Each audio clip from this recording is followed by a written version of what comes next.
ke Medan Suan buat ganti kursi yang dirusak sama teman kita. Jadi dong, tapi kenapa harus kita sih yang kesana? Kenapa nggak mereka aja yang rusakin? Kan kita udah disuruh sama wali kelas, jadi kita nggak bisa nolak. Coba deh kamu buka Google Maps.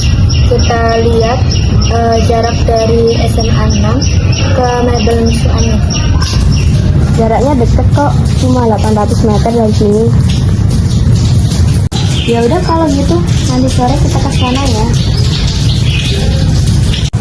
Bukannya pasar mebel itu pernah kebakaran ya tahun 2022? Masa sih pernah kebakaran? Iya, coba deh kamu lihat dokumenter ini.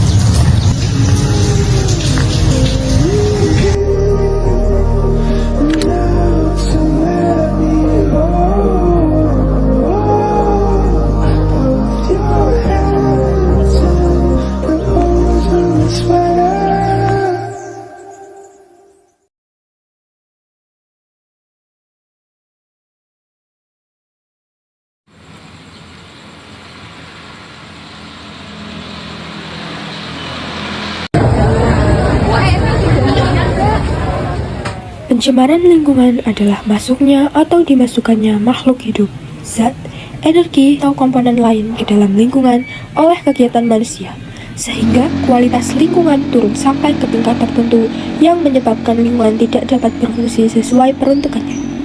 Pencemaran dapat terjadi pada air, udara, dan tanah, baik secara langsung maupun tidak langsung. Dalam konteks industri, pengolahan kayu, salah satu sumber pencemaran yang sering diabaikan adalah serbuk kayu. Nama lengkap ya, Nina Sulasri, lahir di asli Solo. Fatuna, Latarnya apa? jual beli mebel. Saya sebagai ibu rumah tangga dan sekaligus pengelola mendampingi suami. Jadi untuk pengelolaan mebel ini berdua dengan suami. Yang pertama, pertanyaan pertama, pernahkah Anda mendengar, melihat, atau bahkan mengalami secara langsung insiden kebakaran di pasar Kuningan pada 3 Mei 2022? Tidak tahu, soalnya saya kan dalam rumahnya di sini. Terus di sana tahu-tahu lihatnya ada kebakaran, terus tak lihat tempat saya, dekatnya tempat saya, sini rumah saya ada kebakaran sini. Jadi jalanannya apa enggak tahu. Melihat, tapi kronologinya tidak mengetahui. Tahu-tahu ada berita kebakaran. Nah itu kan mas, bahannya bahan bensin, petos. Itu kan kalau ada buntung rokok itu aja bisa kebakaran. Nah, tidak ada orang, terus ada yang buang rokok itu masih ada sisa bensin yang buat kerja kemarin, kan bisa kebakaran. Nah, terus saya dengar bilangnya listrik itu, tapi ya nggak tahu pasnya apa. Pertanyaan selanjutnya, sudah berapa lama Anda menjalankan usaha mebel ini? Ini usaha turun-temurun dari kakek nenek. Awal mula perusahaan tahun 1993. Selanjutnya, apa saja produk yang dibuat di usaha mebel ini? Produk apa yang paling laris dan berapa kira-kira omset penjualannya dalam periode 1 bulan? Yang dijual ini almari, yang sering laku almari, kursi. Itu kursi, meliputi kursi makan dan kursi tamu. Almari, kemudian bed, itu perlengkapan rumah tangga. Itu yang paling laris. Kalau untuk perlengkapan kantor itu ya ada, tapi ya barang-barang yang sering laku itu yang kebutuhan rumah tangga. Perlengkapan rumah tangga. Omsetnya kalau waktu saat ini ekonomi lesu ya berpengaruh mas. Kalau dulu ya lumayan ya, paling tidak itu ya ratusan juta lah itu selama waktu 1 tahun. Kalau 1 bulan terus terang tidak itu, dan hitungnya itu setelah hari raya itu seperti ini itu ngitung mas, istilahnya baru tahu gajinya sekian itu per bulan nggak ngerti pasti. Tahunya pas waktu hitungan ya Katma itu baru tahu oh, ada uang lebih segini sekian. Kalau untuk setiap bulan nggak tahu persis. Pertanyaan selanjutnya, apa saja kebijakan yang diterapkan serta alat pelindung diri yang disediakan bagi pekerja untuk mencegah dampak buruk akibat paparan sebulan? Paling mawas diri dan waspada, hati-hati gitu aja, hati-hati dan waspada. Kalau perlindungan paling pemadam kebakaran punya. Oh iya, masker bisa, masker untuk keamanan bahan kimia dan Pertanyaan selanjutnya, bagaimana cara Anda mengelola dan mengurangi dampak residu kayu secara proses produksi berlangsung? pakai ampel, namanya ampel yang ampelnya itu bisa langsung tersimpan di kantong. Ada mas alat-alat kayak tank namanya, kalau orang awam namanya tank ya, semacam amplas, alat amplas, tapi ada langsung untuk menaruh kantongnya itu untuk menaruh sabunnya. Ini bahasa bukannya tidak menyebar. Apakah pekerjaan industri mebel yakni pembuatan sampai dengan pengamplasan kayu mengganggu keseharian Anda? Itu yang gerindo itu gangguannya kan apa bentuknya banyak, tapi ya gimana lagi wong itu udah pasar ya, jadinya ya semuanya udah menjalankan, jadinya ya tidak ada apa-apa, tidak ada masalah. Tak kira saya tidak bisa mengatakan apa-apa, tidak ada gangguan apa-apa.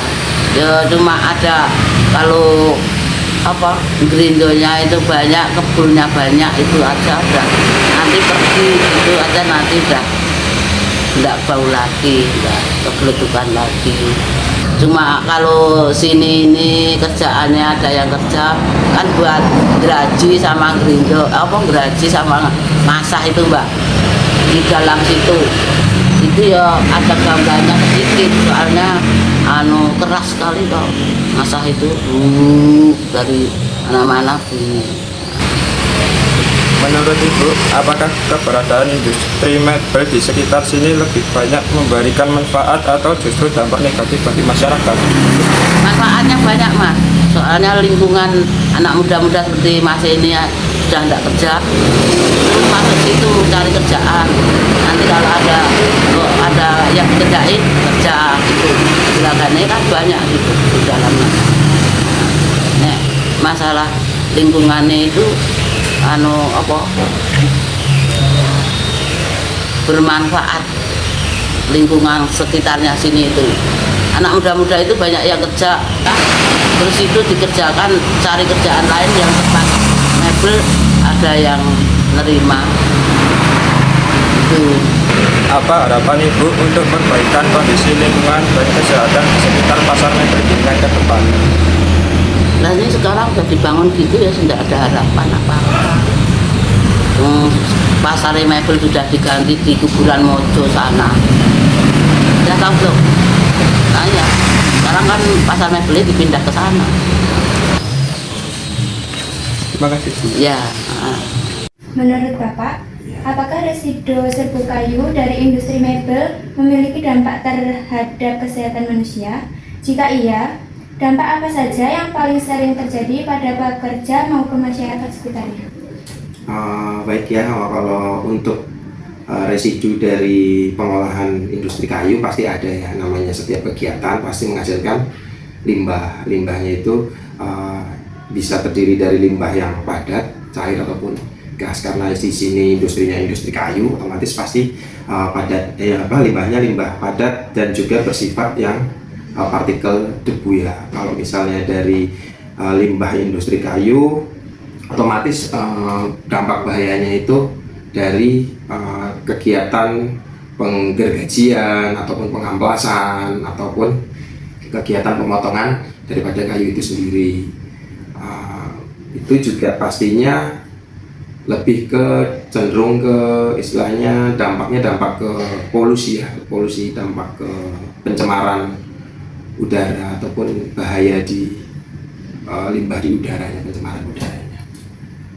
Satu yang debu tadi, yang dua bisa ke kebisingan karena biasanya alat-alat untuk industri kerajinan ataupun industri pemotongan kayu itu pasti alatnya itu menimbulkan bising gitu.